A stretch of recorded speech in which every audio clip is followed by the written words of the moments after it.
Hey Michael, so start on the home page. This is to use Perusall. Start on the home page, click on modules, find the Perusall assignment, go down to the bottom of the page and click on this rectangle here.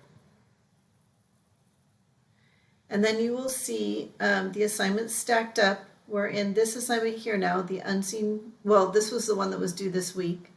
So you click to open that. And then you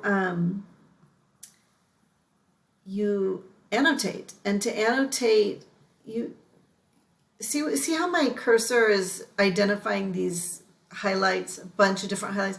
Each highlight represents a thread, and you can start your own thread, but it's really better to join someone else's thread, and you're highlighting. So you're reading it, and in this case, the requirement is to leave 8 substantive annotations, and they can be either summarizing annotations or you can reflect on what you're reading. So let's say you want to reflect on these lines here.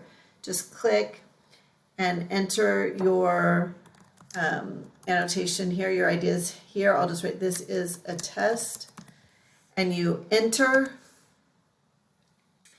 and I'm going to delete that now. And that's how you do it. And you, by the way, are working in your team, which you haven't met in person, but you're on what team are you on? I'll tell you in a second what team you're on, and you will be able to see all of your team members' annotations.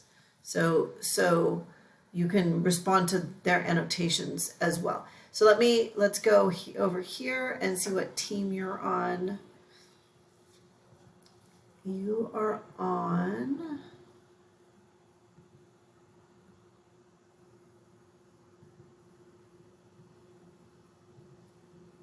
team number 6. So you're in a group with these folks in both Perusall and Canvas discussions. So let me know because I'm not seeing any annotations in Perusall for you.